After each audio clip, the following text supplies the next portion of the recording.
and you talk to Norvell, you talk to Gillingham, you talk to that coaching staff. How do you look at that situation with Florida State looking to get back amongst the top programs in the country, and how does that affect your recruitment if it does at all? That's definitely what you want to hear as a recruit when you like see a coach and you see like a program was not doing like they used to be, and then you see a coach that really wants to put them back to where they were. That's definitely something that when he told me, and then I could just see in like social media the ways that he's trying to get it back up there, like the fun they're having and the business they're handling too. Like that's definitely something that excites me whenever I see that and hear it. Hey guys, it's Terrence Nan. You're listening to Hear the Spear presented by Noel Game Day. Go Noles. Hey, what's up? This is Peter Ward, a.k.a. E-Dub in the house. We're listening to Hear the Spear presented by Noel Game Day. Go Live, go Noles. Hi, this is Charlie Ward, and you're listening to Hear the Spear. Go Noles. This is Terrell Buckley.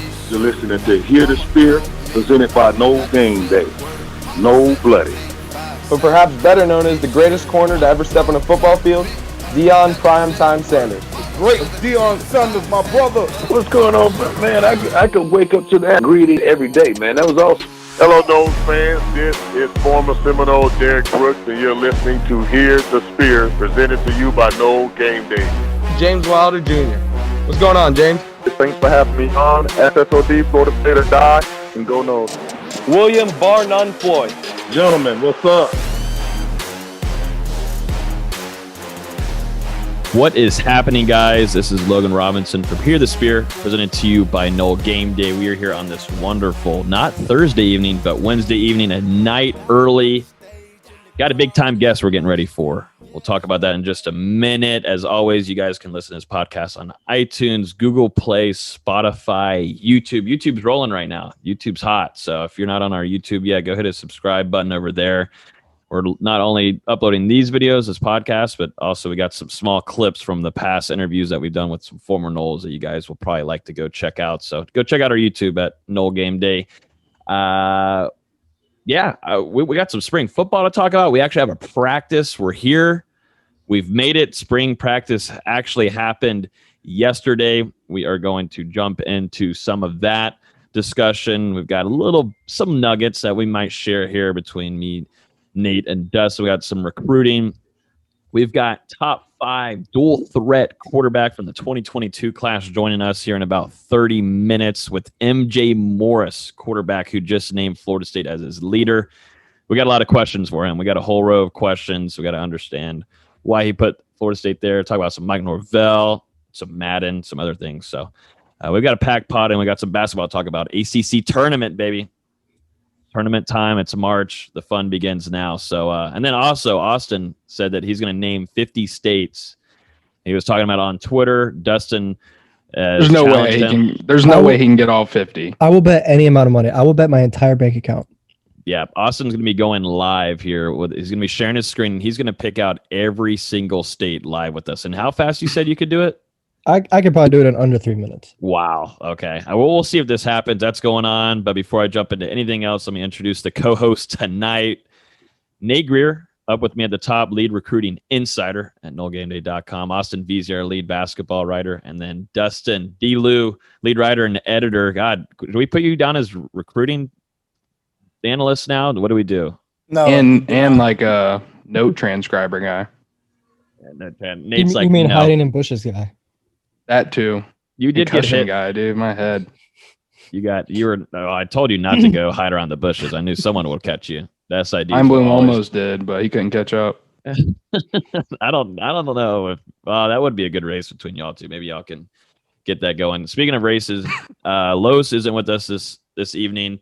Usually we record on Thursdays, so this was kind of like a last minute. We got to get ready for basketball, and MJ could join us this evening. So Los will be with us next week. I'm still, we talked about it in text today. We're still trying to get a race going. I told him, maybe we run it up at Kenny Shaw's camp next month, do it all in front of all of his former teammates. And I think he's kind of nervous now. He didn't agree to it today. I'll try again tomorrow, but I think he's a little nervous, and that's understandable. Just doesn't understand this kind of speed that I got. So it's fine. No comment back. we're all in agreement that I smoke them. Perfect. That's all. No comment. Don't say anything at all. Oh, perfect. Trying to get through this. All right, let's jump into it before we bring on MJ here in a few. Let's jump into first day of spring practice. What are you guys' thoughts on that? There's some videos, little snippets here and there. We've got some pictures being shared this evening. Man, it seems like, if you're in our Discord, we jumped into a bat cave last night and ran through all the nuggets that both Nate and I received. Nate, I thinking about the one that you received, there's a group of players after yesterday that weren't too happy about their practice, and they went back to the practice field and put some work in. Yeah. So, got to be in the bat cave to get the info when it happens. But, like we talked about last night, it's just it's day one in, but, the work that led up to yesterday and, going to put in work after a 12 to 14-hour day because you're not satisfied with how you performed, in my opinion, is the biggest takeaway from day one, that they're putting in an effort to keep moving forward and just to get better. Yeah, you kind of took the words out of my mouth. I was going to say the same thing. It's hard to take away a lot from day one of spring camp, when they're in helmet and shorts. There's not a lot of hitting going on. But to see the guys go out afterwards who weren't happy with how they performed and put in extra work, that just shows the mindset that the coaching staff is trying to instill in this team. Yeah. And I think that that picture of Joshua Burrell, man, that's a grab, man. That's a grab. Yeah. No, that's impressive. We've been talking about him though, Nate. We've been talking about him since this whole start of Tour of Duty. We were hearing things. The Discord knows about him enough, but this isn't anything new, and he's just showcasing it now. You like seeing that kind of things. It doesn't happen a lot, but when you start hearing about players, showing out in workouts, you're like, all right, that's workouts. Let's take it to the field, and obviously had a pretty impressive day one. Looks like. Even seeing the video of Jerry and Jones breaking on that ball, he looks a lot more explosive just on one snippet than he did all of last year. I know he was fighting an injury, but those are the kinds of things you like to see. Yeah, there's another player. There's not much say. It goes to Discord first, and for our Patreon members, but another player was impressing defensively. I think there's a lot of question marks at defense right now, definitely in the defensive backfield on who's going to fit where the best. Definitely who's going to be your two starting corners. We've really been high on Damori Tate, but let's be honest, the kid hasn't even played a college snap yet. Do you throw him, out against Notre Dame in the first game? That's a big time question mark. Do you bring in a guy that's a veteran like Miko Dotson, who was hindering injuries? But we got to see a video that was shared on Jerry in the social media that he had a pretty good break on the ball, and got an interception. We don't know who was throwing the ball, but Jerry and Jones got an interception, and also Travis J got 2 takeaways yesterday. Which Travis J is Travis J, Nate, right? Yes, best player on the team. So we're going to see him take that next step. Everything slowing down for him, everything going to come together hopefully this year for him. He's got all the tools you want in a football player. So, really, really want to see everything come together for him. That would be a massive help in the back end for that secondary. Yeah, and it's going to be big for him to step into a leadership role. I don't know if you want to share what the source told you yesterday, Logan. Yeah, no, we'll share some here, a little nugget. But Travis J, he's obviously, like Nate said, has got the physical attributes. He's extremely athletic and probably the most athletic on the team. But one thing about him, which I wasn't really expecting to see, definitely so early on in camp, but first day of practice, DB dropped the ball yesterday, and he went straight over to his teammate and told him, give me 10 push-ups. It's just not how it's going to work. He held him accountable. And it seems like that's a big move on Travis J's part of moving into that kind of role. And we talked about it in the back cave last night inside the Discord, and we were discussing on, going back to DBs that did that. We know of two names that jump out right at you is Derwin James and Jalen Ramsey. Two guys that held each other accountable along with their teammates, and called them out when mistakes were being made. But I thought that was pretty interesting to me. That was shared to me about how Travis Jay is turning into that leadership type role. So, I mean, don't get it twisted. We're not comparing him to a Derwin or a Jalen. At the same time, the sky's the limit for a kid like Travis Jay. He's going to go as far as he can take himself. So, he's got all the capability to be an All-American at Florida State. It's on him for things just to continue to slow down and come together and, put it all together when fall comes. And, Florida State staff has really preached accountability ever since they arrived. And, as coaches, that message can only be conveyed so much. And I think when the players take on that mindset and start to hold other players accountable, that's just huge. It means more than just the coaches doing it. It's showing that guys are buying into the message.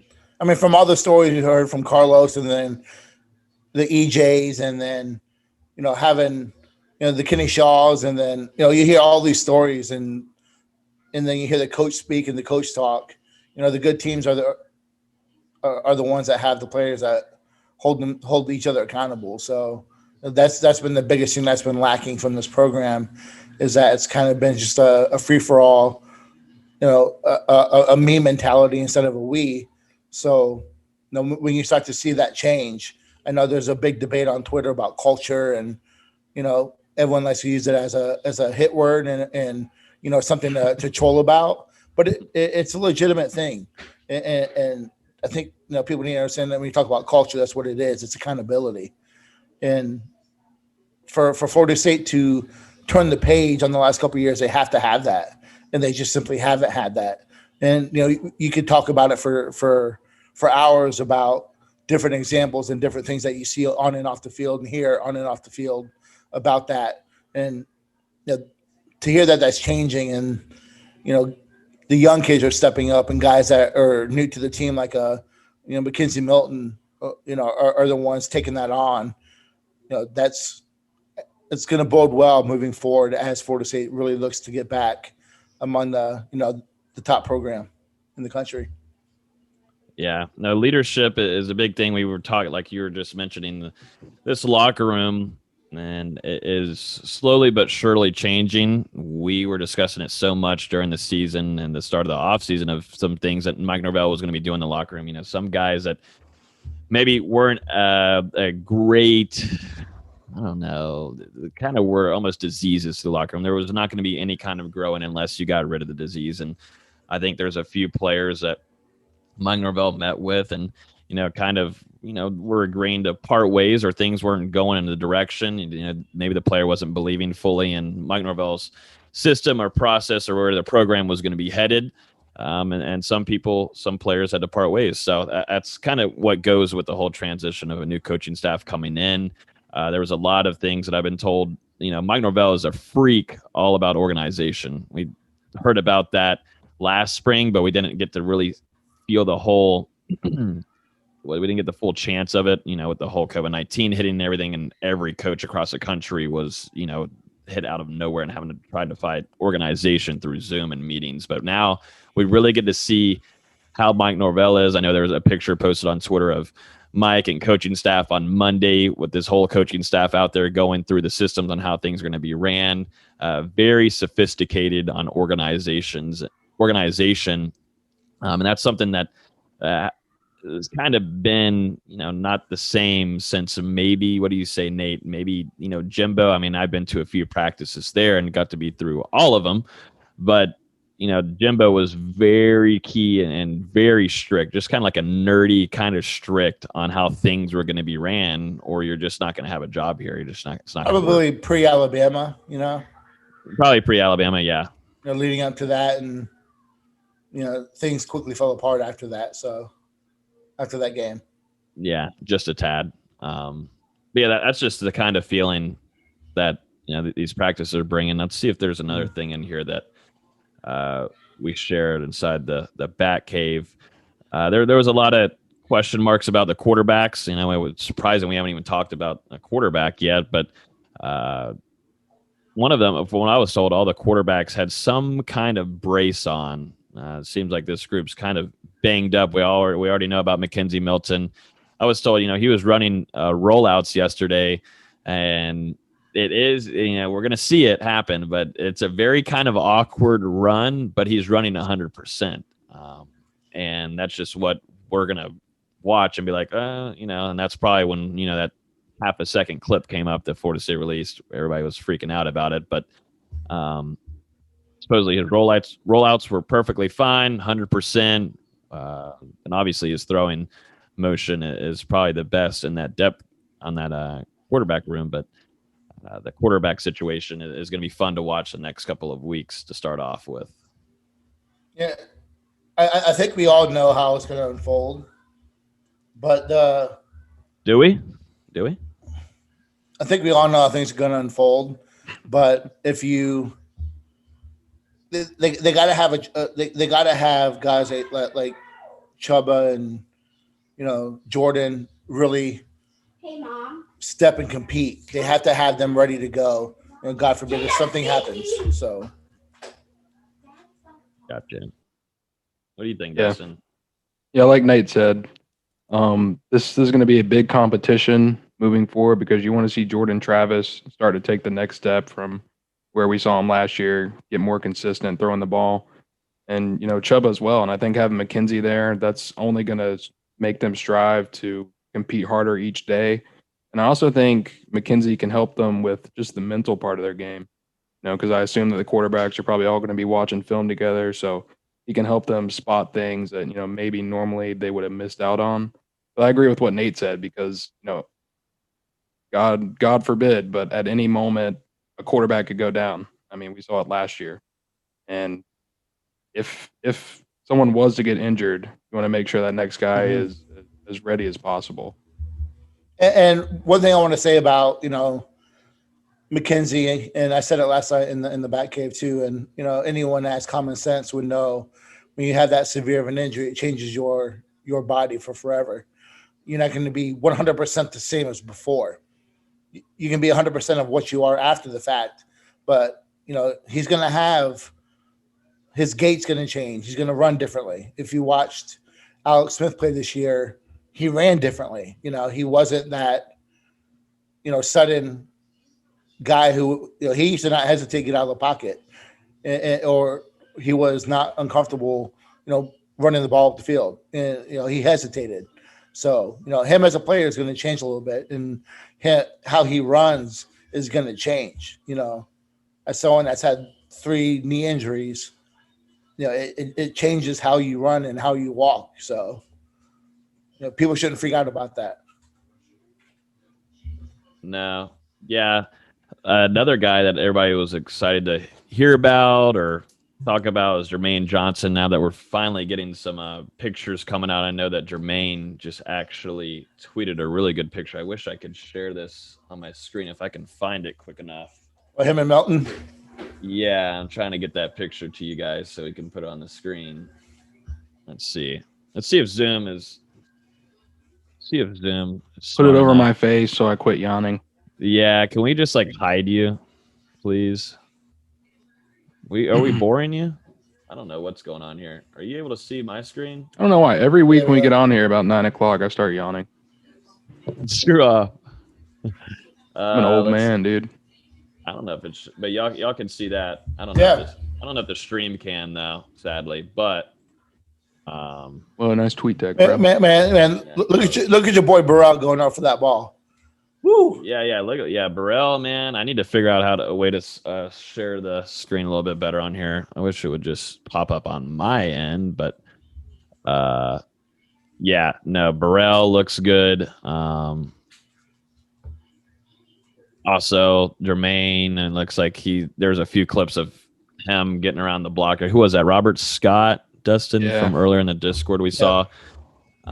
He beat Scott inside. Did you show the video on the stream? I Yeah, if someone DMs me and I could throw it up on here while we're waiting. We're just kind of just going through spring practice until MJ Morris drops in here with us in about 7 minutes. So it's just kind of talking spring practice right now. Better hope he's right on time. He keeps saying he's gonna be here in 7 minutes. Hey, Nate said he's got it. And you know what? He's a guest, Dustin. So I don't see any videos on you don't see any videos? Twitter. Let's see if I can share I'll share my screen here. But I don't like the way that shares. But yeah, this is Burrell. Let's see. It's not seeing that. Nah, that's bad. I'll figure it out next. I was supposed to have this third screen set up so then I could actually just drag over and you'd see it, but obviously not working for me. There we go. I just found it. There we go. Oh, you guys want to promote Beyond the Bench? I don't know what that is. It's like 247's Twitter where they just post videos. Yo, he does a really good job of explosiveness. Yeah. I can't do it, you know. You know what? I was talking about with James Coleman earlier and on Mark Rogers' show, and we were talking about, did he make fun of your hair? No, well, nobody did. I was surprised. You were the first one. Don't say Anquan, because I was just sitting here. I was about to say, I'm not going to sit here and say he's a big Anquan, but the body type and the physical and the ability to catch the ball. Yeah. Is that what you guys talked about?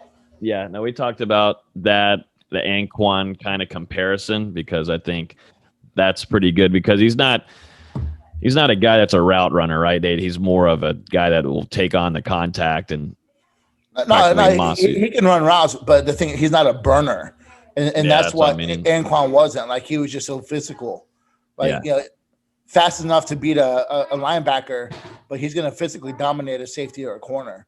Mm-hmm. He knows how to use his body to get open. He's not going to be a 4-5 guy, 4-4 guy, but he's going to know how to separate, and you're not going to be able to jam him on the line. You're not going to be able to throw his timing off, and he's going to catch everything. Mm-hmm. Like he's going to catch everything, and that's what Anquan did so well. It's even in the pros. He just caught everything. What are y'all looking forward to? We're about to bring Morris on here in a few minutes, but what are y'all looking forward to hearing from him? I know Dustin and Nate are the recruiting gurus here, but obviously he just named Florida State as a leader. But what are y'all looking forward to asking them here in a few minutes? Just to see how things have unfolded, Mm-hmm. Florida State's clearly going to take 2 quarterbacks. Get his thoughts on that. Get his thoughts on the relationships, because that's really important right now with the lack of visits. Is how's that relationship going? How's it continue to build and move forward? Want to ask just how it's all come about, because Florida State's always been a part of his recruitment, but really over the last few weeks it seems like it's really kind of taken off. Mm-hmm. Now I'm going to ask him about Madden. Yeah, his Madden game against Dillingham, and who else? Atkins. Yeah, he played against Atkins and Dillingham. Well, I don't know if he's playing anyone else. But how bad is Dillingham? Because supposedly he's not that great. Whenever we talked in January, he said that Dillingham hadn't beat him in a couple months. So I don't know if they've gotten a chance to play since then, but I'm gonna have to ask. I think we all know who the Madden master is, right? Derwin. Yeah, I was about to say Derwin's nasty at Madden. I mean, he could be esport, like he could play in esports. Like for real, it's crazy. Mm-hmm. I don't know, man. Cardell Jones beat a kid at like a hospital, like 113 to like 28 or something a couple years ago in NCAA. That's crazy. No, they do those little charity visits. Yeah, he played some kid in NCAA and just smoked him. Didn't take it easy on him. He was like, "I'm here for business." Oh my! Give him that killer mentality, man. Man, If anybody's in the YouTube chat here, if y'all have any questions, we'll do the chat over here. If y'all have any questions for MJ when he joins, throw them in there, and we'll maybe be able to pick a few before MJ gets off. But I know there's a lot of YouTube people over here right now. If y'all throw a question in there, we'll try to get to one or two of them. I would say we're stacked. I know we're stacked, but hey, Dustin, this is called we take care of the people that are viewing us. It's not all about you, Dustin, and your questions about Madden. It's all about our viewers. It's called engagement, bro. It's the only reason we're doing the show is for our viewers, Dustin. Okay? Not all about you. Yeah. I'm not doing it for them, but yeah. Oh. What a sicko. I'm here for me. That they're not. I'm trying to think. Jashawn Corbin was taking first-team reps. I'm just going to start dropping little baby nuggets here and there. Was taking first-team reps. I don't think that's a surprise to anybody. No, we said that last podcast that we expected him to come out as a starter. Yeah, and, Lawrence Toafili, there's a few nuggets here and there on him. We'll keep that to the Patreon members only. But if you guys aren't in the Discord or the Patreon yet, I highly suggest y'all get over there because, Nate and Dustin and I and also Austin basketball-wise are always dropping a few things here and there practically every day, definitely after practices for spring. And, Austin's always got some things up his sleeve. So make sure you guys are over there on that Patreon. You can. I went in and dropped a handful of predictions, for on a handful of the recruits. Yeah.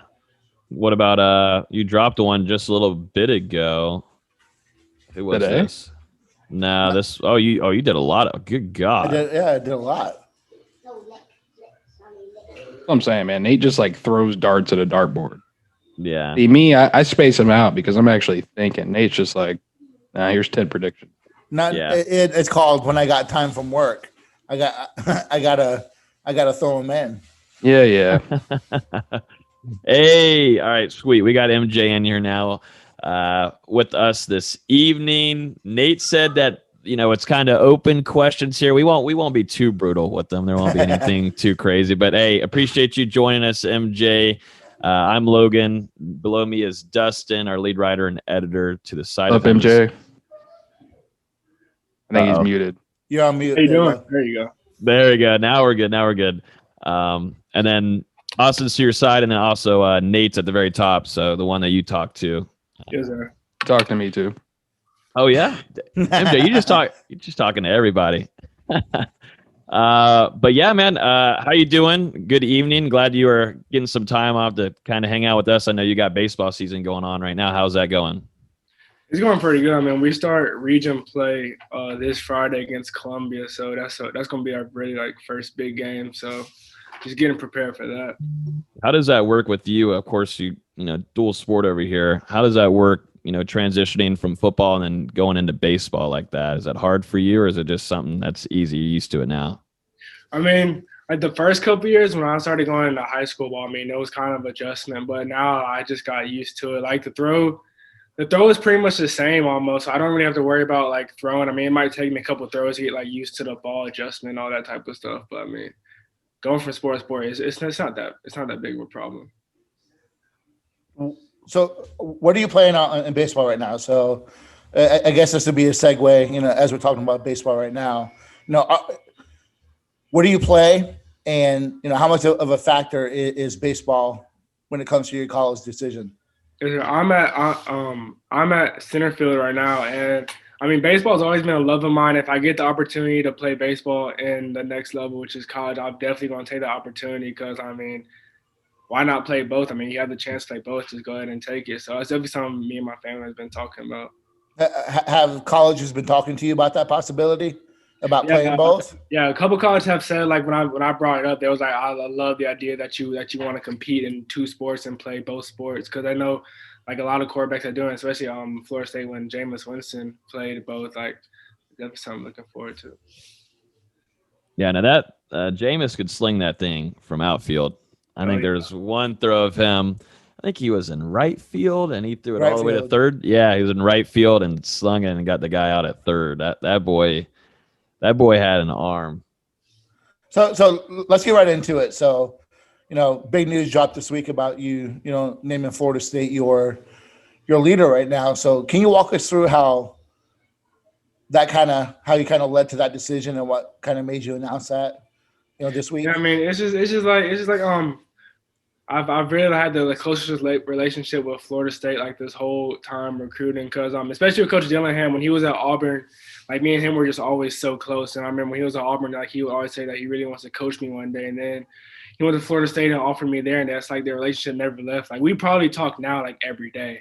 Like it's all like it might be a phone call or like a couple of texts back and forth, but it's something every day. Then we play Madden together, and then like I just really like what Coach Norvell and Florida State they're doing over there. So. What was it? Something? Was it? Just accumulation of the past couple. However long they've been recruiting you. Was it something that they've been talking about lately that's kind of put it together for you to name them your leader? Or is it just everything as a whole? I mean, it's kind of just everything as a whole. I mean, I know like a lot of quarterbacks are starting to commit, and I definitely want to try to be committed by May. So I mean, I'm definitely gonna like start speeding the process up a little bit. I just wanna visit like a couple more schools. So definitely Florida State. I'm gonna try to visit on April 10th for the spring game, and then I want to visit Georgia Tech and Stanford and Nebraska. Those are really the only other schools I want to visit before I make a final decision. And then real quick, early in the process, it kind of seemed like Georgia Tech was a school that you were kind of leaning towards a little bit. That was the internet gossip. And I know, in Nebraska, your relationship with Scott Frost has blossomed a little bit. So can you walk us through in Stanford, those other schools, why are you interested in those schools and why are they in your final group?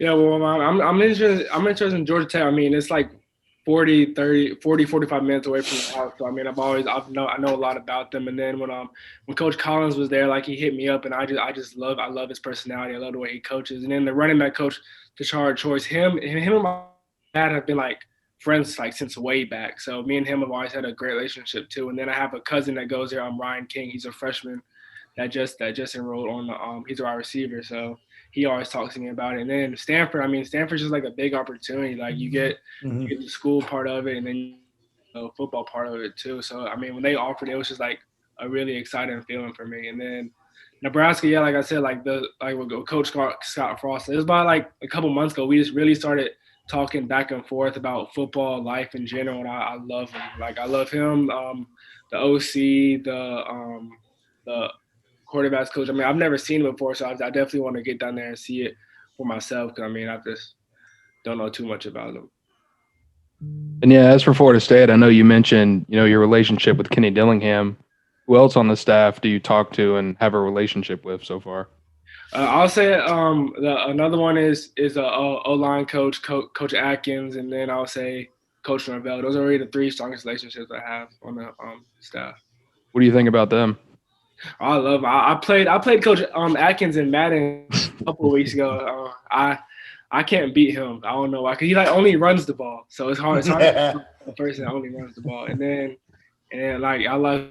He's like a true person. Like he's always going to be honest with you and tell you the real stuff. And then Coach Norvell, I've been talking to him for a long time too. Like ever since they offered, it's just that relationship like never stopped. We talk probably about like once a week, maybe twice a week, and we just talk about football. And he tells me like how he thinks I can do at Florida State, and I believe the same things he's saying. While we're talking about Madden, real quick, is it true Dillingham's really kind of bad at Madden? He is. I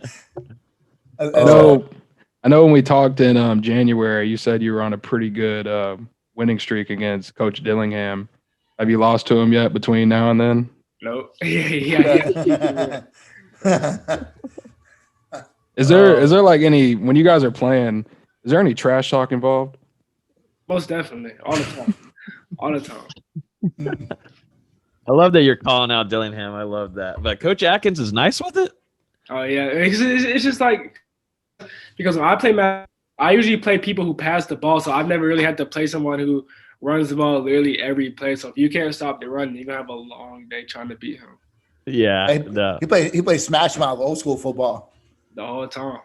Mm-hmm. We were talking about it earlier. Derwin James is nasty at Madden. I don't know if you've seen any of him, MJ, playing, but that guy could be in esports. Derwin's disgusting. Wow. I'm going to have to check that out. Oh, he's nasty. I was going to ask you, going back to Mike Norvell and, Kenny Dillingham for sure. These two. How do you feel? You could fit into this Florida State offense because he wants to put quarterbacks in situations where he's got talent. The player's going to have talent all around him. Playmakers is a big thing for Dillingham and Norvell. But how do you think for you personally at quarterback you fit into this offense? I mean, personally, I feel like I'd fit in perfect in the offense. I definitely offense that like I could watch on TV and I could like imagine myself playing in the offense. I told my dad, I was like, I could really see myself playing for Coach Norvell and Coach Dillingham in his offense one day. Like you said, like the talent around him is crazy. Like the receivers, you have a great O-line because you have a great O-line coach, and then your running back, like you're just going to be set all around. So it's definitely something that excites me. So,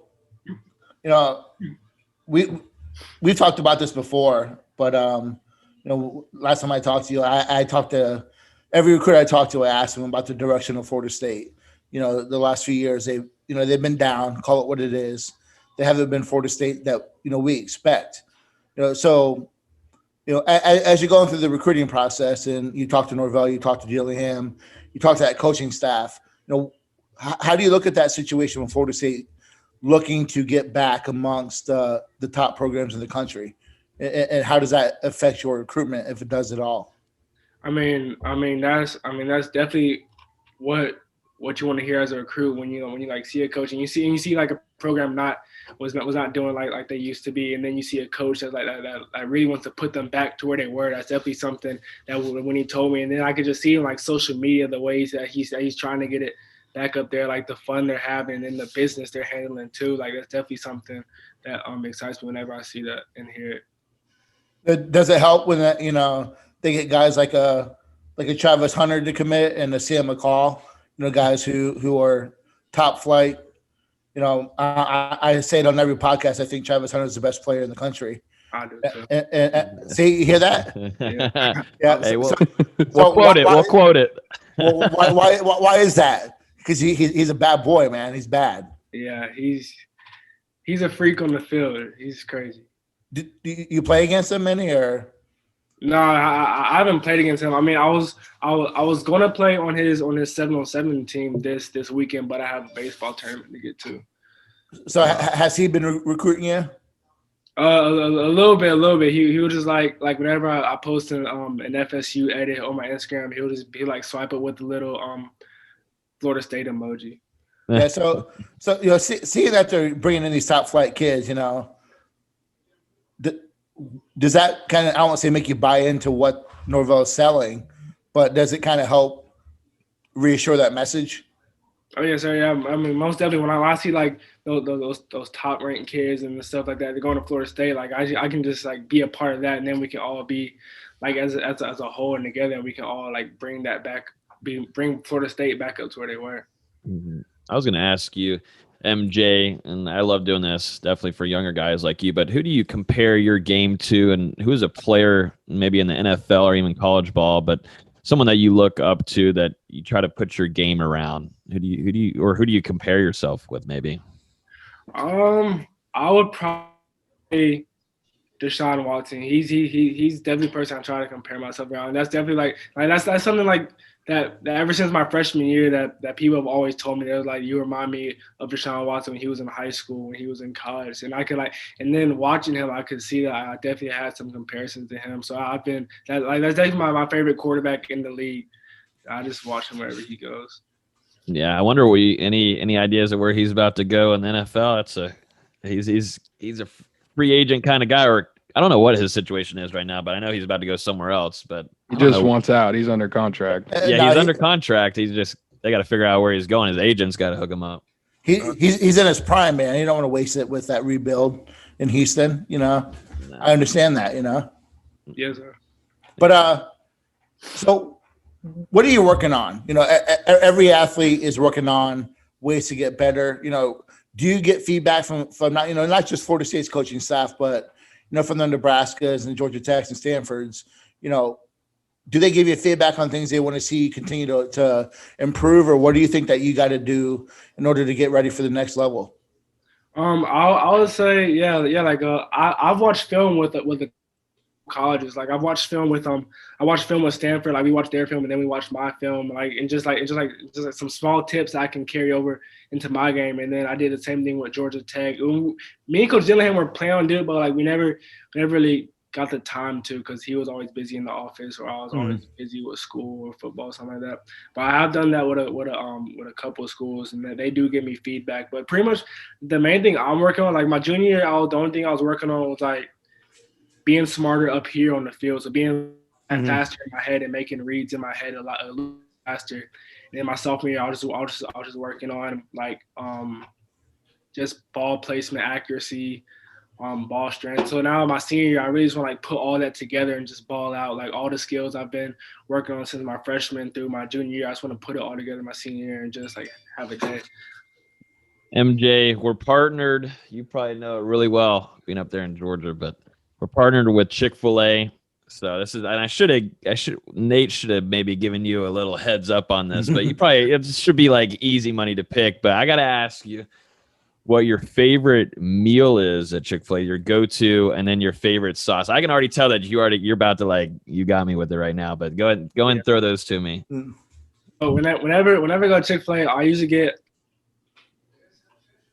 meal with the lemonade and then an 8-count nugget on the side with only barbecue sauce. Oh, wait, say it. I think you cut out at the beginning. Wait, what did you say at the beginning? Barbecue you say Chick-fil-A sauce. A spicy chicken sandwich meal with a lemonade, an 8-count nugget, and then only barbecue sauce. Okay, now we're talking. The spicy sandwich has been on a roll lately. Who was it last week that was with us on the show? Kenny Shaw. Yeah, it was Kenny Shaw. Kenny Shaw was a big spicy sandwich guy. And I think also EJ Manuel was. I think he was saying the spicy deluxe, if I remember correctly. But yeah, and the barbecue, you don't rock with the Polynesian? What's your thoughts on Polynesian? I mean, I've tried it once, like a couple years ago, and I just never stuck with it. So, but the barbecue sauce, like I can have that any day. Oh yeah, I feel it. And going back over to Florida State, with you planning to visit for the spring game in April, what do you want to see from the campus while you're there, the city, and obviously the game as well? Yeah, I mean, I really want to see the campus, because like I know a lot of stuff about the offense. I know a lot of stuff about the football part, but like the main thing is really just seeing the campus and seeing if I feel comfortable. I feel like it's a home, because that's where I'm going to be for 3 to 4 years of my life. So I'm trying to see that and see if I can fit in there. And then for the football part of it, just seeing how like the quarterback does and seeing how he moves the ball and seeing how comfortable he looks, because that's definitely something I'm gonna be looking forward to. Have you done the virtual tours with Florida State? I've done an academic tour. I haven't done like a virtual tour, but I did the academic tour because that's really what my mom wanted to do. Mm-hmm. And you mentioned, we were kind of talking about it in our production meeting, and you kind of hit on it already. This, lockdown, dead period is supposed to be the last, of that, and after that they're going to open it back up. And it kind of corresponds with your timeline. But,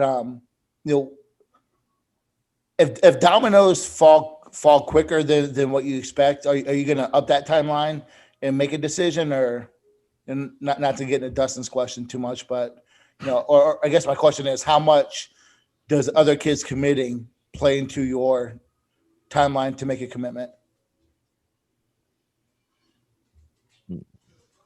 Might have frozen up there for a second on him.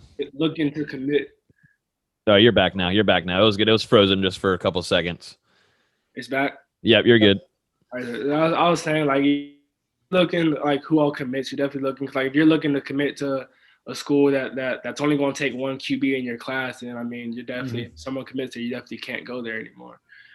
But I mean, I'm not too worried about it. I feel like I have the schools that I'm really looking at, and I mean, if things need to happen earlier, then I definitely will make it happen earlier. I'm going to ask you, MJ, is there any players on Florida State's team that are kind of in contact with you, or that are really pushing, trying to get you to land in Tallahassee? I was talking to what's his name, Josh Bird, the other day. Wide receiver? I was talking to him. He had kind of like DM me, and then I had posted something about Florida State on my Instagram, and he was like, "What's the wait? Just go ahead and commit." I've been talking to him for a couple months now. Josh Burr's a big one. We were just talking about him before you hopped on here, talking about the first day of spring practice, and we were hearing things, me and Nate were, and Dustin, during tour of duty, their workouts, and how impressive he was. They were saying that he had the best hands on the team as a true freshman in the room. And then first day of practice, there's about 5 camera shots of him making some insane grabs. And I think that's crazy. I mean, that kid's got some talent. I'm sure he's sending that to you and saying, this could be you and I, you know what I'm saying? Oh, man. MJ, earlier you said that, you've spoken with Travis Hunter a little bit. Do you know anyone else in Florida State's 2022 class, or, any current players maybe on Florida State's roster? I mean, I don't know too many others that are committed to Florida State except Nico. I don't know how to pronounce his last name. The quarterback.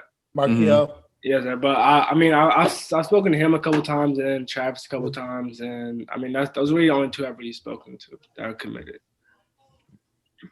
So how do you look at maybe the possibility of 2 quarterbacks in the class? I mean, it's just if I want to go there, I'm just have to go down there and compete. That's really the only answer to that. I'm gonna go out and compete every day and try to get that job. Right. Mm-hmm. I'm trying to think if there's anything else, Dustin or Nate. Is there something? Well, so this commitment decision. I know that I think it was your father did an article with 24/7 Sports and kind of hit on a lot of stuff. But at the end of the day, what's gonna lead to your decision, and how do you want this commitment to go down? How do you want to announce it?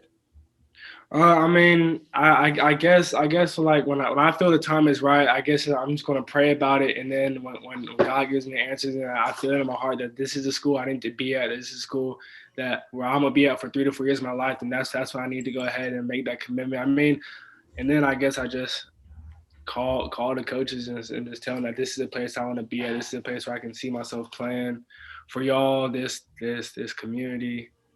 That's the place I want to commit to. Yeah. Is the factor of some of the schools being nearby, or maybe where your family is or hometown, is that playing a big factor for you in your recruitment? Because I know you were talking about Stanford, and that's a good way out there in California. But does that play a big factor for you and your family, or what's that discussion been like? I mean, it doesn't really play a huge factor. I mean, of course, my mom and my dad. I mean, of course they're going to hate like if I go like real far. But like we sat down and talked, and they were like, if let's say it's Stanford, Nebraska, that are really far, like if that's a place where I need to be, that's a place I want to commit to, then the distance is not going to be a problem at all, because that's the place where I have to be. Mm-hmm. Do you have? I know it's really early on, and I had no clue kind of what I was doing at your age and what I want to do in college. But once you find your college, what about studying or any kind of program stuff that you might be interested in now? Have you kind of got that in the back of your head of what you want to study? Kind of going into the business like entrepreneurship field. That's kind of right. Hey, okay. I will say Florida State does have a good Jim Moran School of Entrepreneurship. That's what I'm in. So I'm just saying, I'm not saying anything, but I'm just putting it out there, for for all the YouTube people, all the YouTube listeners. That's what I'm saying. But MJ, man, I don't think unless any of the other guys got anything else to say, we definitely. Yeah, real quick. I don't remember if I or someone else asked it earlier, but do you know if you're planning to be an early enrollee, at the school that you do end up choosing? Most definitely. I mean, that's definitely something you have to do. Like if you're gonna go in and compete for a job, then I feel that's definitely something that has to be done. Like especially if I come into Florida State and there's another quarterback in my class going, then I'm definitely gonna have to early enroll and start that competition early. Because I know like if you enroll in like June, then you're really gonna have 2 months to get ready. I know that's like really not enough time. So early enroll is definitely something I'm going to do. Absolutely. Yeah, it's a smart decision. That's a smart business decision. Yes. Nate, anything else from your end? Nah, man. Yeah, this was fantastic, man. Definitely appreciate you hanging out with us a little bit. Definitely stay safe, stay healthy. Good luck with baseball. I'm sure these guys are going to be in contact with you and keeping in touch. But I'm definitely, it's really cool to, be able to be on here and talk to you. We're always through text messages and DMs and everything, but you're a smart kid. I can definitely tell, and we're pulling for you. Thank you. Thanks for Absolutely. having me. Hey, we appreciate you, your MJ. time, man. Yes, sir. Thank you. All right. Yeah. See you, MJ. See you. Wow. What's your first reaction? Because is this the first time y'all have been talked over the phone, or it's just? I mean, that's the first time we talked, I guess, face to face. As face to face as you can be over Zoom. Yeah. No. Other than that, it's been basically phone calls and DMs, things like that. Yeah, pretty much it's been phone calls and texts. So, he's a smart kid. He's definitely got a plan in place. The first time I talked to him, he's kind of got it figured out on how he wants us to all unfold. And, he hit on it. I was going to ask him about the quarterback race when it comes, once kids start committing, it's a race to get your commitment in. So, I mean, he sees that, and it's going to be interesting how it unfolds, but it's clear that Florida State's really done a great job, recognizing him as someone that fits in their offense, and making him a big time priority for them. It's pretty clear. Yeah, and I thought that you could tell based on his answers that he's not afraid of joining a school that already has a quarterback committed, and he's not afraid of that competition. And in fact, it seemed like he's already kind of thinking about it a little bit. That means if he does join a school that has a quarterback already committed in their class, he's going to early enroll so he can start getting the work early and hopefully get a leg up on that other player. So we'll see if that ends up being Florida State's class. And that other someone that he would battle is someone he's been in contact with. Yeah, you're right. I thought that was interesting for him to say that. And another one. Hold on real quick. What sold me is his thought on Travis Hunter. I mean, that's all you needed. He's a smart kid. I was sold on Chick-fil-A barbecue sauce. There's a lot of things. Everybody's out 120% sold on the entrepreneurship role, and man, I'm telling you, Florida State does have a leg in that right there. If he has any kind of interest in business, one of the top 5? Yeah, in the country. Yep, that in business alone at Florida State is huge for him, and it seems like his family's, that's a pretty important thing for any kid, definitely quarterback like he is of his caliber. School really comes first. Austin, what did you think? You were really dialed in that interview. No, I was paying attention. Obviously, I'm listening from a distance, but he seems to have a good head on his shoulders, which is what you look for, and he's very in tune with what not just Florida State staffs, but all the staffs are doing. I think that's important. I was impressed. Yeah, no, and then like he had mentioned, intends to be at the spring game on April 10th. And he did say he does also want to commit in May. So Florida State really puts himself in a pretty good spot. That April 10th spring game, they're going to be able to be there. How's that going right now, Nate? Is that were they able to be in contact? I mean, there's many things. I think it's still dead period, so it's we'll have to bring him by the tailgate then. Yeah, we'll bring him by the No Game Day tailgate. Yeah, it's still going to be.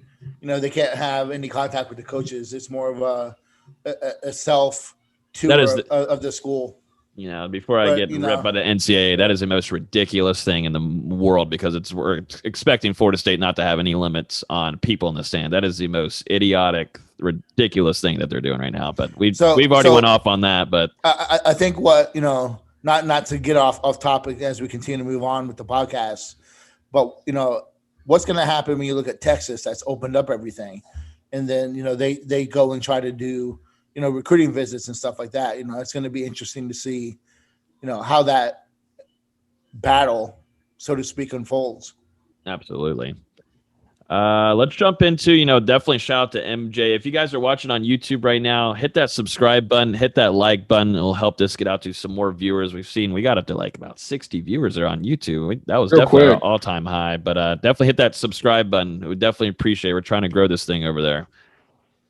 Real quick, I just wanted to say, shout out to Kenny Dillingham for what he's done in this recruitment with MJ Morris. I mean, it really seems like that relationship is one of the main reasons why Florida State is his favorite at the moment with, how much they're in contact and how much they get each other.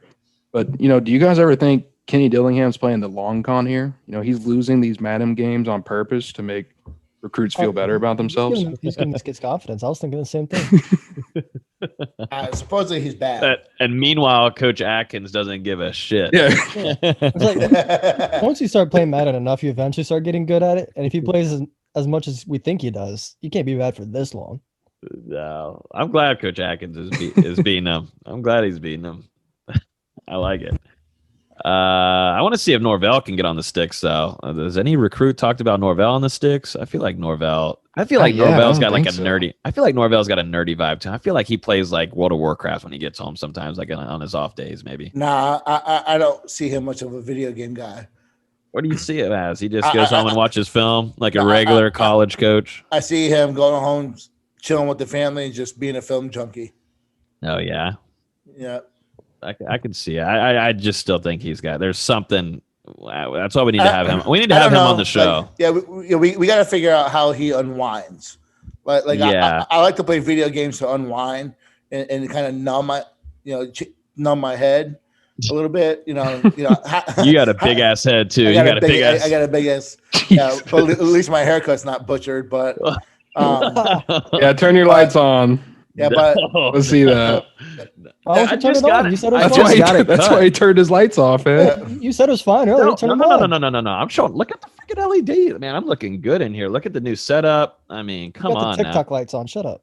That's what someone said in the Discord. Said you look like a 14-year-old little girl. Yeah. I look like I'm about to go into the army. Now you got the little track lights on the floor. Got the little mood lighting going on.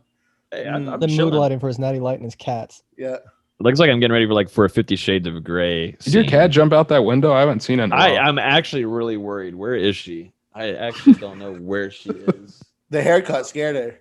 Oh yeah, Look yeah, like right. Get the mullet. Do I? No, I literally. That's why I always wear hats after I get it cut. Whenever I get it cut, I wear a hat for a week. It's just so short. It's so short. Is she behind Cat's me? right behind you. Oh, there she is. Looks like she's getting ready to go for the window. Like the fade is just not faded right. It is perfectly. You get your ass out of here. You're just. It is not blended. I don't want. You got to blend in. I don't need a fade. I don't need a fade. I look good enough. Okay, moving on. Let's get to basketball. Let's jump into some Chick-fil-A, but then we got Austin's challenge before he goes into basketball. So let's jump into Chick-fil-A trivia. All three guys are in it tonight. I got a good question for you guys. Put my hands right here so people think I'm cheating. Yeah, where are the hands at? Everybody put their hands somewhere so we can see them, please. Let's see. Austin should be the number one person to put his hands up because we're always speculating. Where's your right hand at? Right here by my microphone. Where's your left hand? By my microphone. My phone's all the way over here. All right. Good Lord. All right. Always shout out to our friends on West Tennessee Street Chick-fil-A. It's always popping, man. Shout out to them. We love them. But yeah, let's get going. Here we go. Before it became Chick-fil-A, what was Truett Cathy's original restaurant called? Which was the founder of Chick-fil-A. The Dwarf House. You're close. It's dwarf something, but I don't know what the second word is. Or dwarf. Something. You're close. I don't know. Give us some options. I don't have a multiple choice here, Professor, but it's Dwarf blank in Hateville, Georgia. So it's Dwarf blank. Not Dwarf it's House. Not house. It's not house. No, it's not Dwarf House. Dwarf Kitchen. Dwarf Place. No. Think of something at Nate at your work that y'all do a lot in the back. Dwarf Chop. Nope. Fry Grill. There you go. Dwarf Grill. Man. Dwarf Grill.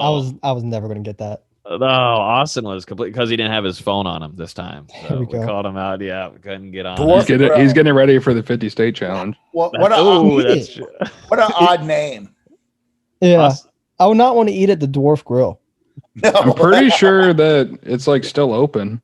Is it? The first one, yeah, the first one's still there. I've been there. It's nothing too special, but that's just where it first was founded. The first said that they've got like exclusive stuff that's not on other Chick-fil-A menus. I don't know. Well, here we go. Let's read it out. Although many Dwarf House restaurants still exist around Metro Atlanta today, Truett Cathy's first restaurant actually opened under the name Dwarf Grill in Hapeville, Georgia in 1946. Wow. Okay. And I'm learning things every day of the week. But shout out to our friends at West Tennessee Street. We love them. That person got paid, man. God. Yeah. That whole family, that whole 8 generations are good to go. That's generational wealth right there, man. Yeah. All right, Austin. They're not clipping coupons. No. Share your screen, sir. Yep, Austin. So what Austin's going to do here, this was a little challenge from can y'all Dustin. see my Dustin. He said that he's betting a paycheck, so the three of us are going to split this. Yeah, Dustin said he's gonna. Can y'all see my screen? I haven't. Whoa! What are you showing us? I'm just kidding. Just not opening it. Austin's face though for a second. Oh, it's already started. Okay, Arkansas. Oh, the time's going. All right, here we go. Austin's gonna name. What's going on here? Wait, can we reset it real quick? Because I want to. He's doing it. Go ahead. Michigan. I'll tweet it. West Virginia. No way. Virginia. Nebraska. Hello, Nebraska. South Carolina. Pennsylvania. Kentucky. Rhode Island. Cali. Oh. Alabama. Missouri. Oregon. Alaska. Connecticut. Arizona. Maryland. My home. Georgia. Oklahoma. Ohio. Maine. Fun summer spot. Washington. Kansas. Massachusetts. Iowa. Texas. Idaho. New Hampshire. He's got like a plan here. Florida. North Dakota. Wisconsin. Nevada. Got it. Vermont. Ooh. New Jersey. Utah. South Dakota. Indiana. New York. New Mexico. Mississippi. Tennessee. Minnesota. Hawaii. Dang, I thought you'd get that one wrong. Louisiana. Colorado. A minute 30. Minute 30. Half the time that you thought. Hey, I'll give a clap to that. That's pretty damn That's impressive. good job, bro. They doubted me. How do people not know the 50 states? What did y'all do in middle school?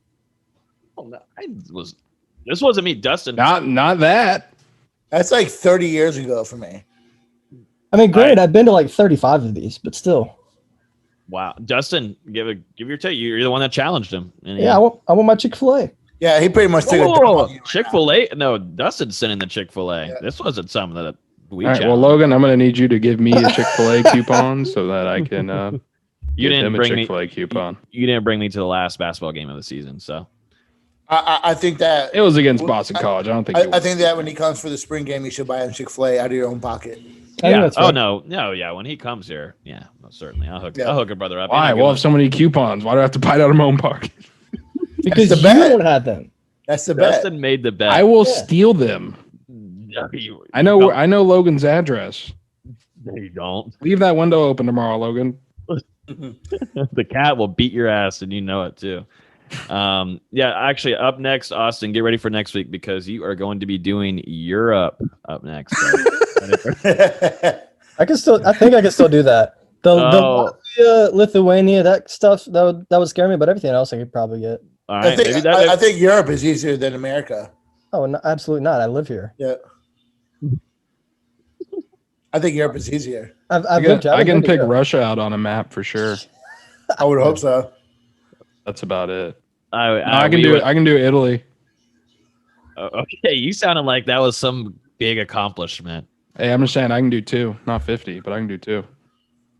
Can you find where Argentina is? In South America, so I can take a good guess. Well, it's a really big country, so I would hope so. I would hope so too. Let's jump into the last little bit of the podcast here. Austin, he shined then, but he's about to shine even more with giving us the latest on basketball. Florida State, absolutely.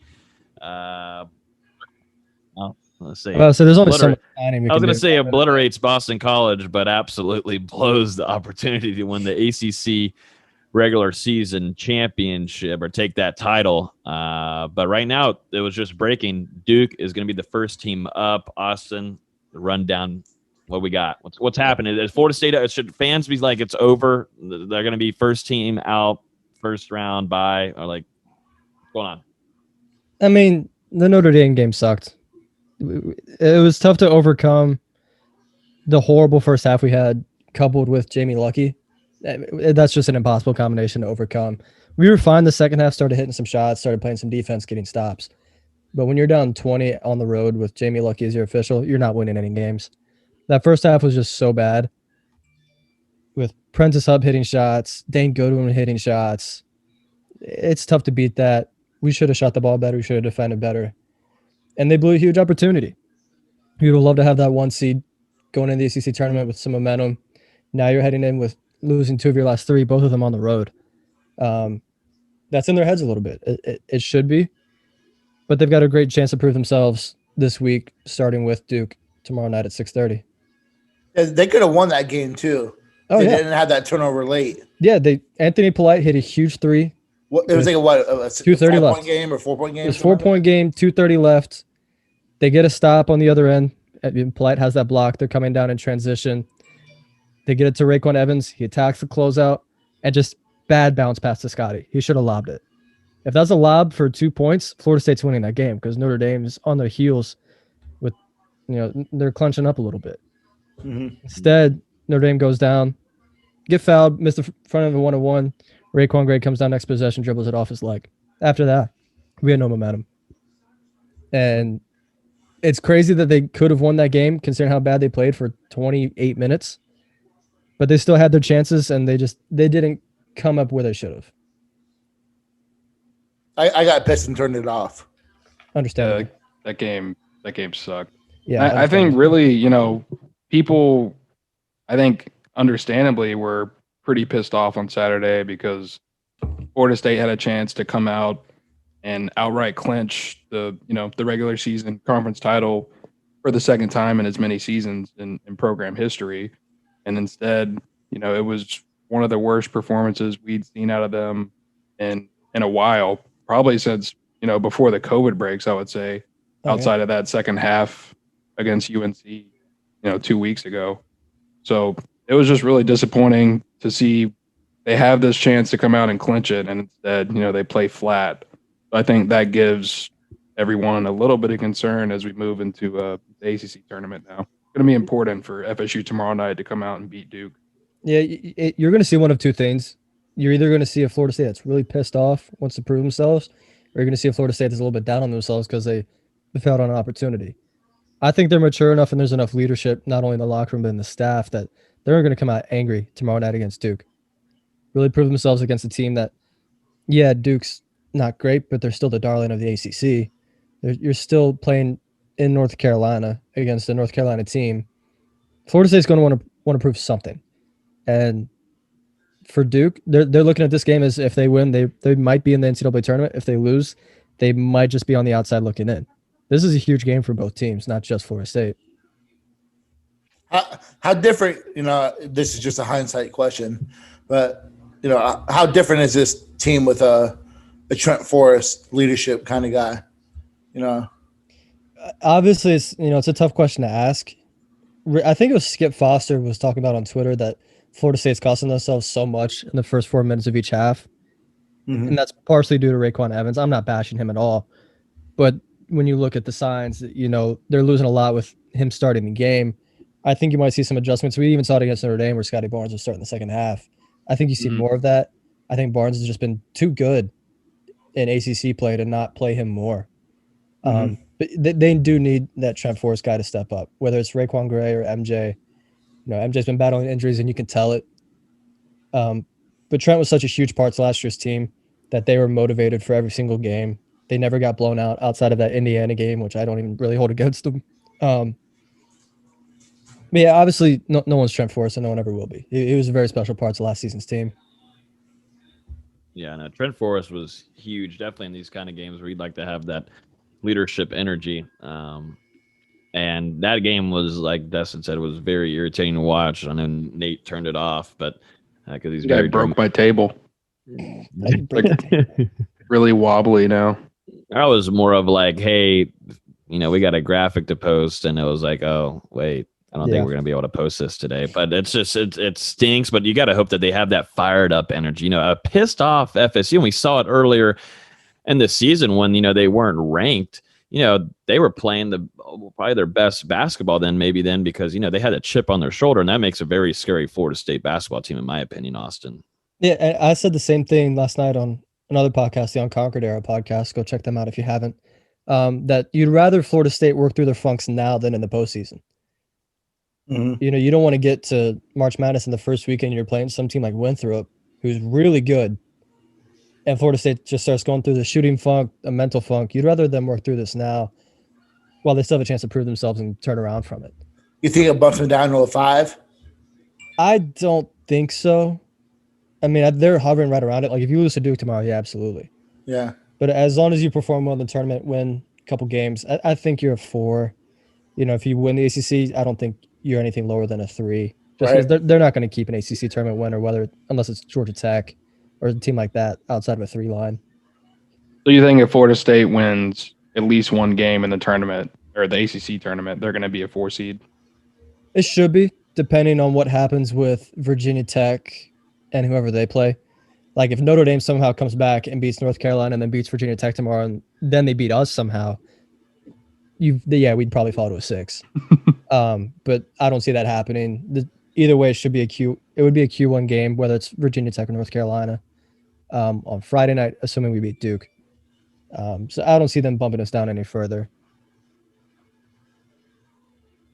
Sorry, Mike Norvell's distracting me over here. He just posted a picture. He said his favorite picture of all the practice pictures that they had yesterday, but he picked his favorite one, and it's of him holding his daughter up on the practice field. It's pretty cute. Get you in the fields, Dustin. All right, come on now. Hear the Spear. We can act like we're hard. We're gonna fight people on Twitter, but we need to. This right here puts you in your feels sometimes, right, Nate? Okay. Listen. We're not going to bring that up. I think that's why we'll have more listens than we've. Do not poke your toe in the water, Logan, because it will not go as you want. I know. I'm not doing that. I'm not doing that anymore. Okay. Bad idea. But Austin, Florida State's going to be facing Duke. It was just it was obviously we found out about that tonight, but Duke's going to be playing Florida State at 6:30 tomorrow. This is Florida State versus Duke. These games are usually very fun, but this is a different kind of year. Any early thoughts on this game and what FSU fans should expect tomorrow night? I've had a few people ask me, would we have rather played Duke or Louisville, with Duke playing 3 games in 3 days? I don't really count Duke's first game against Boston College because they won by 35 and they weren't playing their main guys for most of that game. So in my opinion, I'm going with the mindset that either way, a team's going into this playing 2 games in 2 days.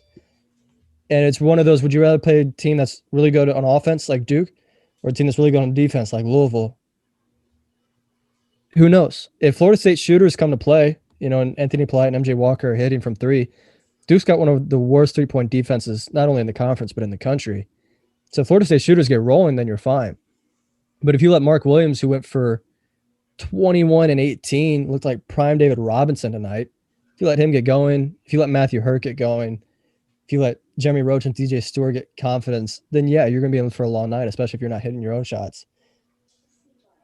But this Duke team's still not good. There's a reason they're still on the outside looking in for March Madness. There's a reason that if we had played them in early January before we got hit with COVID, probably would have won by 25. They have been a better team without Jalen Johnson, which is weird because he was their best player, arguably outside of Matthew Hurt. It's a weird team, but we'll see what happens tomorrow night. I'm pretty confident heading in. I would have been confident either way, considering we beat Louisville at Louisville by 18, 19, something like that. As long as MJ Walker, Malik Osborne, these guys are healthy, I think they'll be able to give their rotation of Matthew Hurt and Mark Williams some issues. Screw Duke. Oh yeah, not a fan. No, I can't. Like you said, I really think it comes down to Florida State shooting, their average or above their average from outside against Duke. Not That's even gonna their be, average. Just shoot better than 31%, like you have. yeah. I been away from mean, home. we saw how they shot a couple weeks ago in North Carolina. I don't have the exact stat, but I mean, it wasn't pretty. And then a couple days ago against Notre Dame, it wasn't any better. And sandwiched between that was the performance against Boston College at home, where they were absolutely lights out from downtown. I mean, they've been practicing in there all season. Like you're used to shooting at home. They got to show that they can do it away from home outside of. Exactly. They need to carry over that and, bring it out tomorrow night along with defense, because I thought on Saturday, Florida State was just giving so much inside, like little dribble passes out of the corner. Like Notre Dame did the bounce pass out of the corner to the guy cutting to the basket, 5 or 6 times? And each time it felt like there was no one there to protect the basket. So yeah, I think the defense has got to be a lot better tomorrow night. And I don't think that people realize this as far as the shooting aspect. Depth perception in a building matters so much, especially if it's a building you're not used to. And the Greensboro Coliseum seats, I think it's 24,000 people. It's a huge arena. And while they are allowing fans, it's about 3,000. It's still not going to make it feel like a full building and feels a little bit tighter. It's going to look massive in there for some of these shooters. That's going to advantage a team like Florida State and North Carolina that are used to playing in these bigger arenas. But it's still going to be interesting to see if their shooters come to play. What is that? What is that? ESPN? It hasn't been fully announced. It's either going to be ESPN or ESPN2. ESPN. I can't imagine it not being on ESPN. It's Duke in the ACC tournament. I can't imagine it not being ESPN. Yeah, no, it's Duke FSU. Yeah, no. Are you going to try to do a halftime bat cave during then? I doubt it because I'm planning on being there. True. Ooh. I'm planning to, depending on. Whoa, a little in person. Little in person. That's a nugget. That's a little. Is it a nugget? I mean, I was at North Carolina. Oh no! Don't go! Yeah, actually, no. Can we not allow Austin to go to? Yeah, I forgot about that. You're 0-1. Oh man. Okay, I'm 0-1 in one season. Congrats. Let's ban Austin from any kind of basketball. Hey, Logan, I don't even want him to go to the Final Four, and I know he said he was going to go to the Final Four. Give me your ticket. I'm undefeated this year. The weekend of my birthday. Oh God. Logan, you want to address the elephant in the room? You brought it up. You want to talk about it? No. We've made it this far. We've done a great job. We need to run through ACC honors and Coach Gates. So then this was not going to be like a 10:30 ending. We're actually going to be done like a little over an hour. This is going to be amazing. No. I want to hear what Nate's talking about. No, Dustin. What we got going on here? Dustin adds on fuel to the fire. I mean, I'm curious we gotta get too. What's happening? ACC honor. Yeah, you know exactly, Dustin. You love just adding fuel to the fire. That is. I'm gonna mute my mic and talk to yourself about it. Run us to the ACC honors and then also Coach Gates, Austin. We'll end this sucker. Yeah, I'm going off the top of my head, but I think I got everything. MJ Walker. I wouldn't say surprised me, but I was a little bit shocked to see him second team and Raekwon Gray third team.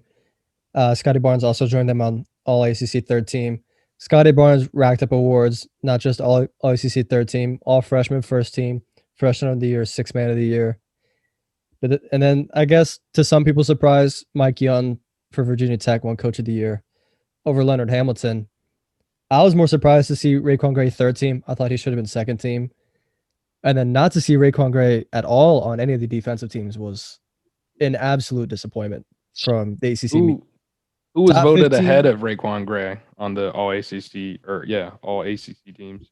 I know Jose Alvarado won Defensive Player of the Year, which I thought it should have gone to Moses Wright, who won Conference Player of the Year. I was a little bit surprised to see Alvarado up there. Just I thought Wright had a better defensive season. I've got defensive team right here. Jose Alvarado, Georgia Tech. Manny Bates from NC State makes total sense. Led the conference in blocks. Give me the forwards. No, it's all just. Oh, really? Yeah, it's not positional. So it's Jose Alvarado, Manny Bates at NC State led the ACC in blocks. Jay Huff, Virginia, was second in the conference in blocks. Makes sense. Jordan Goldwire at Duke, horrible take. I would have taken Raekwon Gray, and then Moses Wright. Makes sense. Top 10, both blocks and steals. But Raekwon Gray was top 15 in both blocks and steals. He should have been up there. Absolutely. Disrespect. And then more fuel to the fire, player. hopefully, right? Yeah, and then most improved player, he finished 5th behind Matthew Hurt, which makes sense. He went from a bum to 20 points per game. It makes sense. Isaiah Wan, again, makes sense. Moses Wright, I guess, and Justin Champagnie, I guess, but Champagnie was really good last year. But I thought Raekwon Gray should at least been 3rd on that list. I was surprised that Gray. I thought he had an outside shot at first team. I thought he did too. You know, and to me, I don't think Sam Hauser was a first team All ACC player this year. That's just my opinion. It's hard to go against Moses Wright, Justin Champagnie, Karlos Jones, and Matthew Hurt. Those guys were great all season, and it wasn't like for either Virginia or Florida State that they had one player that stood above the rest and deserved to be first team. And then second team, you had Kive Aluma from Virginia Tech. I thought Raekwon Gray was better. Jose Alvarado, good season. Jay Huff, good season. MJ Walker and Amir Sims. I would have taken Turk over Sims or even really MJ. He probably would have made it if Florida State didn't lose 2 out of 3 to close the season. And he's kind of quiet those games. So he was just 7 votes, he was 9 votes behind Sims for that final spot on second team.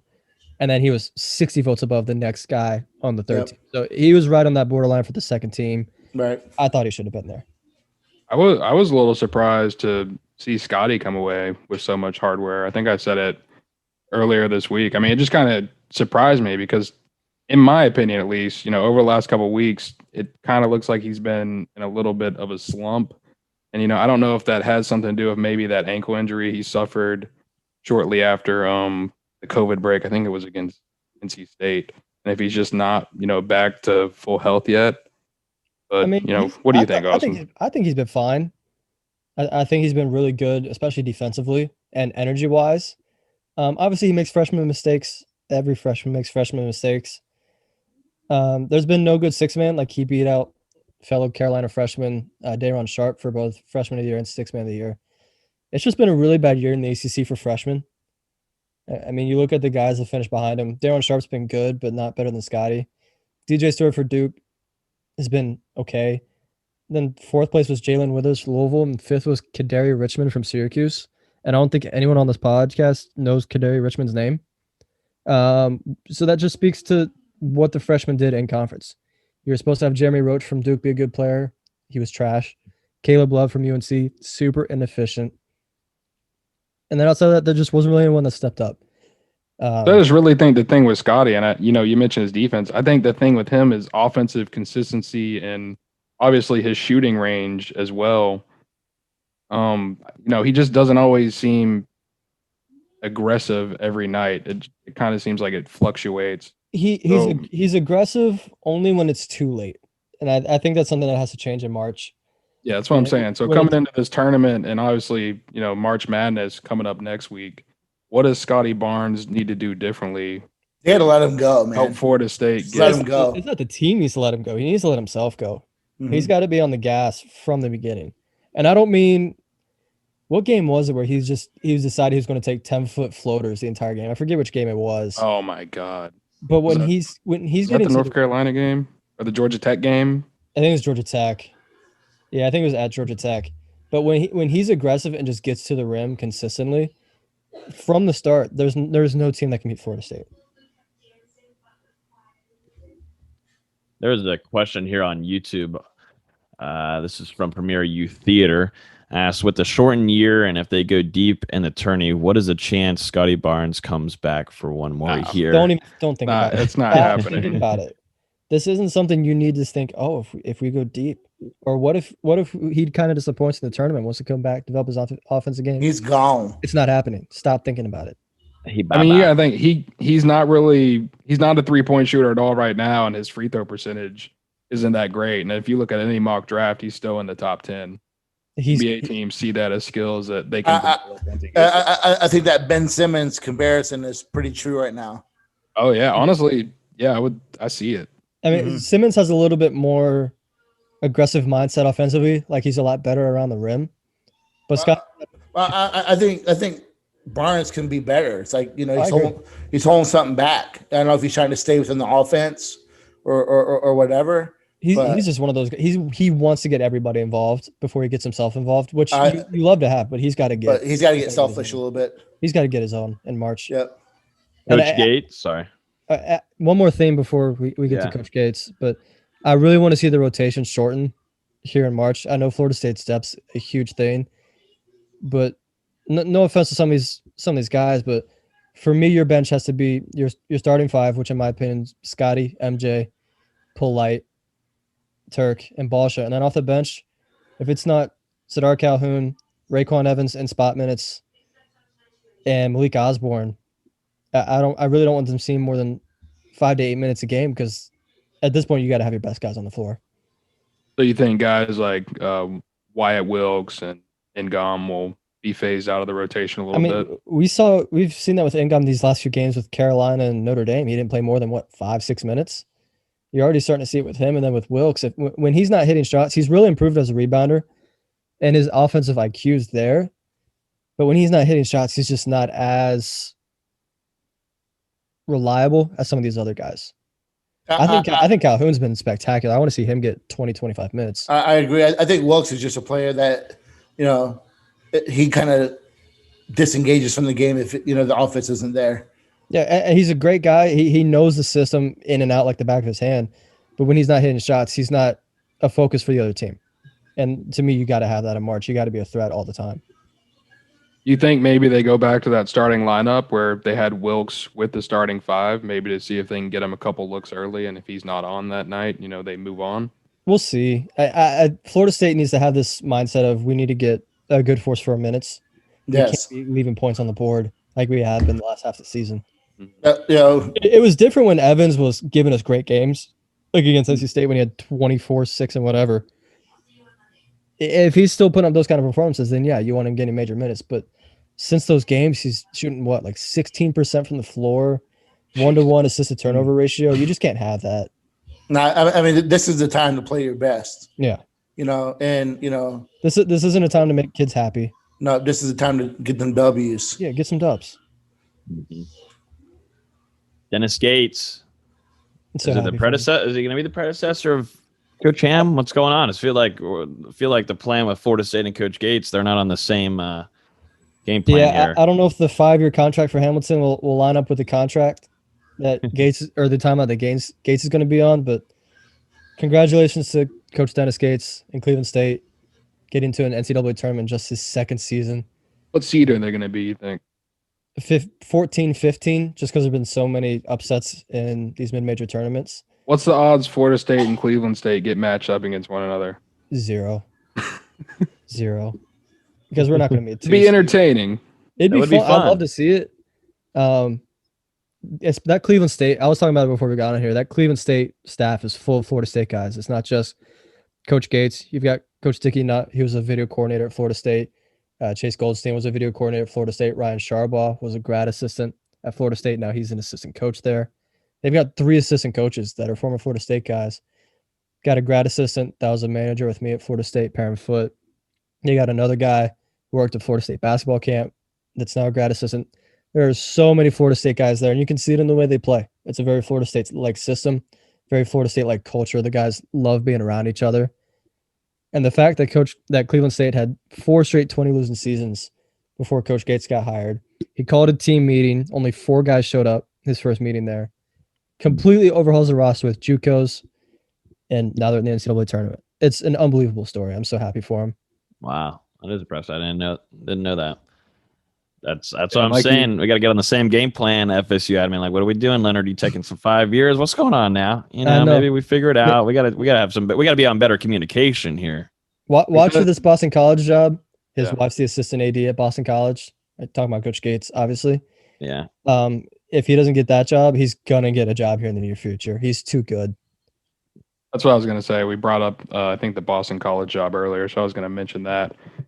But I don't know if this is the off season where Coach Gates necessarily makes that jump yet. He might decide to come back for another season and see if he can take Cleveland State even farther than they come. He's got the best recruiting class coming in for the Horizon League, which is it's not a bad league. It's a very solid mid-major league. Yeah. And I mean, with how big he is on culture and family, I could really see him going and running it back with Cleveland State for another year. And, then if that success continues and the big names keep calling, that's when he makes the jump. Yeah, I agree. But if Boston College offers him the job, it'd be really hard for him to say no, especially with his wife there, bringing the whole family together for the first time in who knows how long. It'd be hard for him to say no. I know him too well. So is that how? If I'm Arizona, I'm going after him. They're going to move away from Sean Miller. There's going to be a few surprises open up. It wouldn't surprise me if Indiana moves on from Archie Miller. Mm-hmm.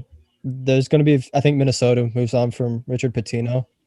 There's going to be a couple of solid jobs open up this offseason. They're going to do their due diligence on Coach Gase, and they absolutely should. He's the best basketball mind I've ever been around, and that's saying something. Wow. Okay. High praise for Coach Gates.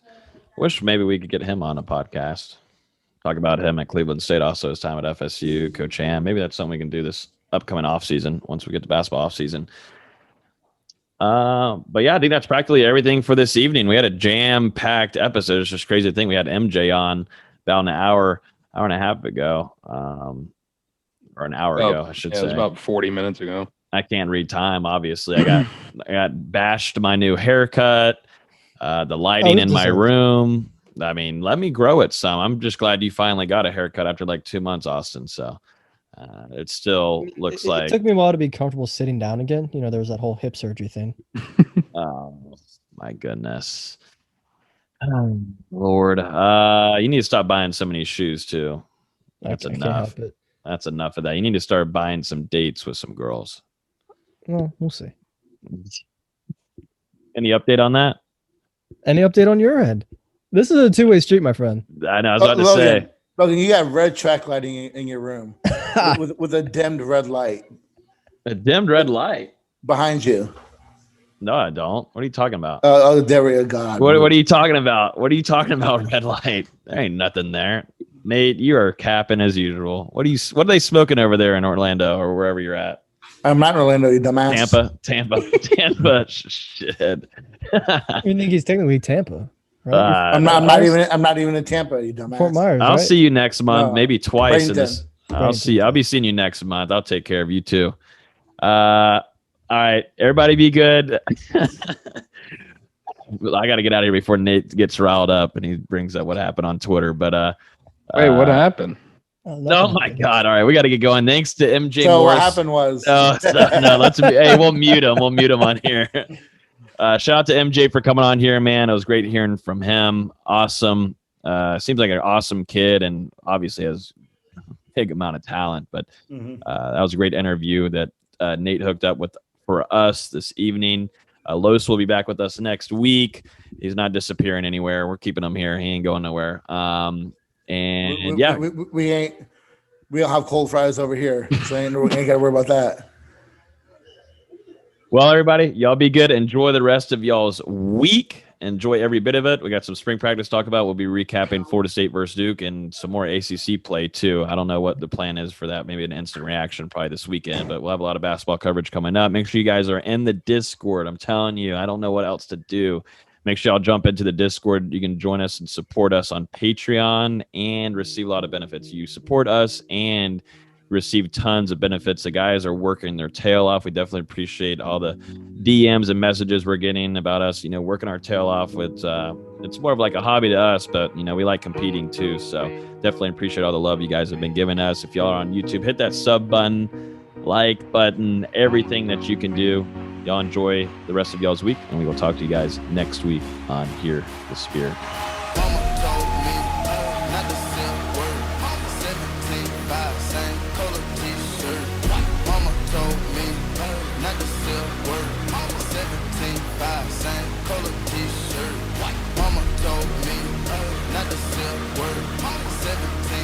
Same color t-shirt. Mama told me not to sell.